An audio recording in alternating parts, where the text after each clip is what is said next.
ছেলের গরমের ছুটি পড়েছে, আদির গরমের ছুটি, তাই আমরা পৌঁছে গেছি সাইক্লিং করতে করতে মানকুণ্ডুর আমবাগানে। এত সুন্দর জায়গা, যেটা সব জায়গায় পরিচিত, আর এই আমবাগানই বিশাল এরিয়া জুড়ে আগে ছিল।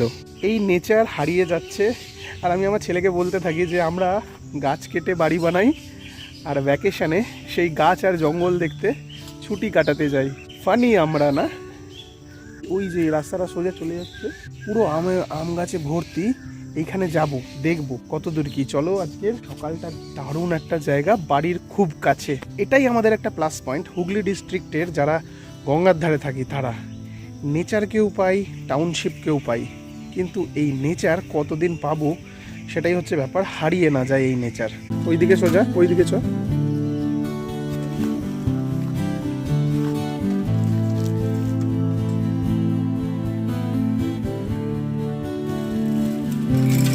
আর এখানে একটা খুব সুন্দর জিনিস, এখানে যে আম গাছ, এই আম গাছের নিচে আম পড়ে থাকে।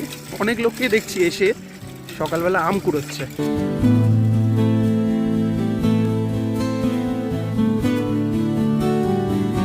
এখন মিড মে 2026, প্রচণ্ড গরম, বাড়িতে ফ্যান বা এসি ছাড়া টেকা দেয়।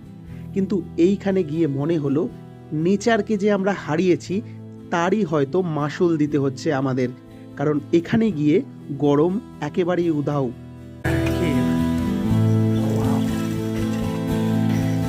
এই জায়গাটা সত্যি বলতে আমারও আসা হয়নি, প্রথমবার এরকম জায়গায় আসা। এটা হচ্ছে বাঁশবাগান, কি বিশাল, মানে যতদূর চোখ যাচ্ছে পুরো বাঁশবাগান। এই যে নেচার, মানকুণ্ডু স্টেশনের উল্টো দিকে দিল্লি রোড যেতে গিয়ে এই নেচারটা কিন্তু এখনও এখানে রয়েছে। জানি না কতদিন এই নেচারকে আমরা পাবো। এখান দিয়ে ভেতরে একটা গ্রামে যাওয়ার রাস্তা আছে, ওখান দিয়েই এটা যায়।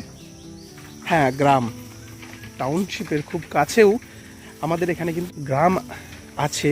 আর জঙ্গল মে মঙ্গল ভি হোতা হ্যায়। মাদক দ্রব্যের ক্যান, বটলস, এগুলো এখানেই ফেলে রেখে চলে গেছে।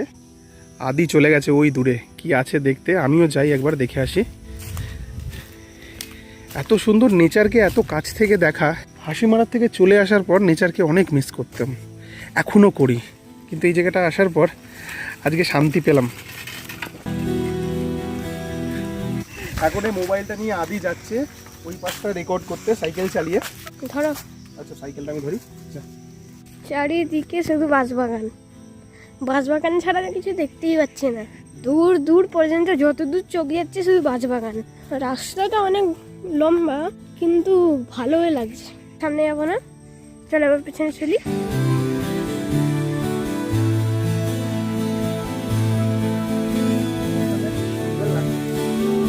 পুকুরটা কত সুন্দর লাগছে না? আর এই দিকটা একবার, এই যে বাঁশের কঞ্চিগুলো, এগুলো এমনি পড়ে রয়েছে এখানে, বাড়িতে অনেক কাজে লাগে, গার্ডেনিং এর, তাই ভাবছি কটা তুলে নিয়ে যাই। ঠিক আছে।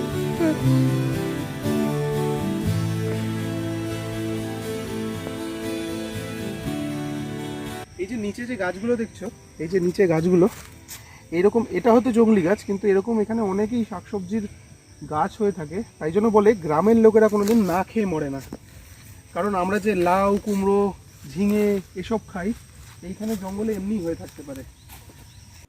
আদির খুব মজা এইরকম জায়গা, সত্যি নেচারের সাথে থেকে বড় হয়েছে তো হাসিমারাতে, যেখানে বিশাল বড় বড় গাছ, আর সেই জলদাপাড়া, চিলাপাতা, চাপড়ামারি, এইসব জঙ্গলের মাঝখানে হাসিমারা এয়ারবেস। সেই জায়গায় থেকে যারা বড় হয়েছে তাদের কাছে এইসব জায়গা মানে নেচারকে ফিরে পাওয়া। এবার ভেতর দিকটা যাবো, একটু দেখে আসবো কি আছে। দারুণ মজা লাগছে। এরকম গরমকালে কোথাও ঘুরতে যেতে হয় না, আমাদের এখানে এত সুন্দর জায়গা, এখানেই টাইম পাস হয়ে যায়, তাই না আরে? এই চললাম আমরা বাঁশবাগান দিয়ে এগিয়ে, চারপাশে শুধু ঘন বাঁশের বাগান, কিন্তু জানি না কোনো ওয়াইল্ড অ্যানিম্যাল আছে কিনা, মনে হয় না থাকবে।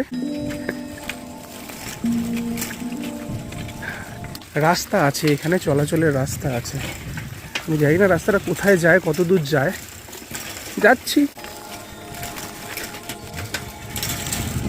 যদি এখানে পাংচার হয়ে যায় মহা ঝামেলায় পড়বো। আয় চলে চলে, আসতে আসবি। আচ্ছা পেয়েছিস আর একটা?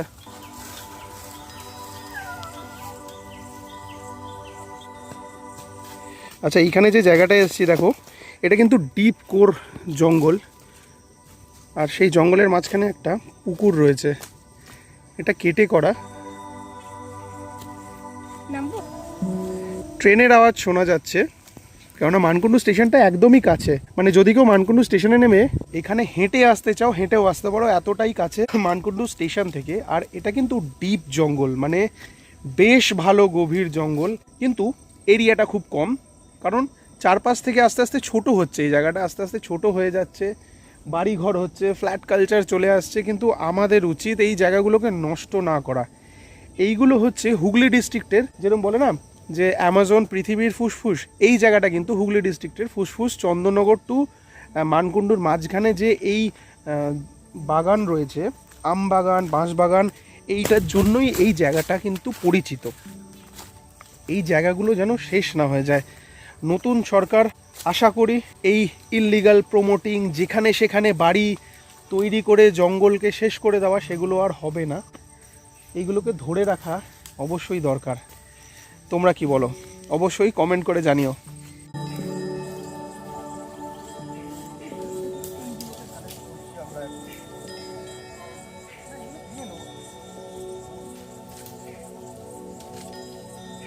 মশা আছে এখানে, খুব মশা আছে, আর বেশ সুন্দর একটা পাখি ডাকছে। এমন ভাব করছি যেন কোন নেচারে চলে এসছে না। মানুষ কিরকম নেচার কেটে বাড়ি বানিয়ে নেচারকে দেখে আবার বলে ওয়াও কি সুন্দর। এইদিকে আরো যাওয়া যায়, জায়গা আছে এইদিকে, কিন্তু আর যাব না। এনজয় করার জন্য একটা জায়গায় এসে লিমিট টানতে হয় যে হ্যাঁ এইখানে দাঁড়িয়েও এনজয় করা যায়। কিছু কিছু লোক আছে যে কোথাও যখন ঘুরতে যায়, কোনো একটা সিনিক বিউটি দেখে, দেখে বলে আর কোথায় আর কোথায়। একটা জায়গায় তো এন্ড দেওয়া উচিত, যেখানে দাঁড়িয়ে বলা উচিত এটাই ব্যাস। দারুণ লাগলো। এই যে এইগুলো পড়ে রয়েছে না, আদি আমায় জিজ্ঞাসা করলো এগুলো কি বাবা, ও জানে দারু। মানে আমাদের শহর কেন্দ্রিক যারা জীবন হয়েছে বা এখানেও যারা থাকে, তাদের এনজয়মেন্ট এই নেচারের সাথে হচ্ছে এরকম ন্যাচারাল জায়গায় বসে এইরকম অ্যালকোহল কনজিউম করে নিজের চেতনা থেকে বেরিয়ে যাওয়া। সেই চেতনা থেকে বেরিয়ে গিয়ে নেচারকে কী করে যে এনজয় করে। নতুন গভর্নমেন্ট যদি অ্যালকোহল পুরোপুরি ওয়েস্ট বেঙ্গলে ব্যান করে দেয় না, তো ওয়েস্ট বেঙ্গলের একটা পুরো সমাজ ব্যবস্থাটা এই অনেকটা বেঁচে যাবে। এই ইয়াং জেনারেশন যেটা বছরের পর বছর ধরে এই অ্যালকোহলের নেশায় ডুবে গেছে, সেই জেনারেশনটা বেঁচে যাবে, এটা আমি মনে করি। একটা এই রকম জিনিস খেয়ে মাথা গুলিয়ে দিয়ে এই নেচারকে লোকে এনজয় করতে আসে। অনেক জায়গায় দেখেছি শীতকালে পিকনিক হয়, সেখানে পিকনিক হচ্ছে, গ্রাম থেকে এসছে, শহর থেকে এসছে, সব জায়গা থেকেই এসছে, খাচ্ছে দাচ্ছে, ড্রিঙ্ক করছে, নেশায় চুর হয়ে যাচ্ছে, এনজয় করছে নিজের লাইফ। তো এবার যাওয়া যাক। আর আমরা এই আমাদের কালেকশন আমাদের রুফটপ গার্ডেনের জন্য, এই জিনিসগুলোও পাওয়া যায় না এখানে, পেয়ে গেলাম তাই নিয়ে যাচ্ছি। রাস্তায় যেতে যেতে চোখে পড়লো কত রকমের সবজি হয়ে রয়েছে রাস্তার ধারে এমনিতেই। দেখো কুমড়োটা হয়ে রয়েছে এমনি জঙ্গলের মধ্যে।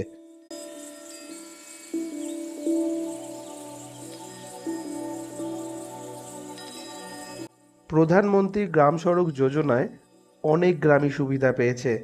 এখন গ্রামে আর সেই মাটির রাস্তা খুব কমই চোখে পড়ে। যেতে যেতে আবার চোখে পড়লো রাস্তার ধারে হয়ে থাকা অসংখ্য বেগুন গাছ, লেবু গাছ, কত কি গাছই না দেখলাম। এই যে জঙ্গলের মধ্যে দিয়ে আসছি, এখানে কত রকমের সবজির গাছ দেখছি, কুমড়ো, পেঁপে, লেবু এমনি হয়ে রয়েছে। এখানে লোকেদের কোনো কিছু কিনে খেতে হয় না। এই যে সবাই বলে মানকুণ্ডুর আম বাগান, সেই আম বাগান।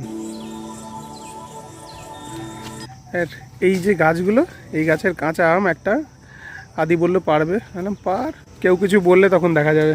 আর এই আম গাছগুলো প্রত্যেক কটা আম গাছই কিন্তু এই নয় যে বাগানের আম গাছ, কেউ না কেউ লিজ নিয়েছে। এখানে যে ওই যে কাকিমা যাচ্ছিলো বললো এখানে প্রত্যেক কটা গাছই লিজ নেওয়া। মানে এই জঙ্গলগুলো কিন্তু এরকম নয় যে ঢুকলে তোমরা পারলে ইচ্ছা মতো, তা না, কোরানো জিনিস নিতে পারো, বাট গাছ থেকে পেরে একদমই নয়। কোরানোতে কোনো ব্যান নেই, যত ইচ্ছা কোরাতে পারো।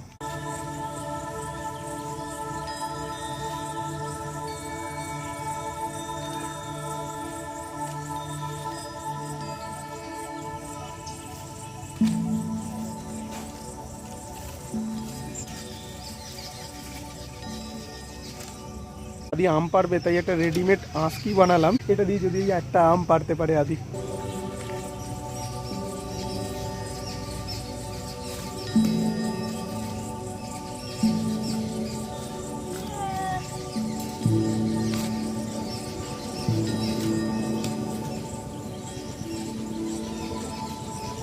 এবার বাড়ি ফেরার পালা, সেই রাস্তা ধরে যেখানে প্রকৃতির ছাপ মুছে ফেলেছি আমরা, শুধু তৈরি করেছি জঞ্জাল।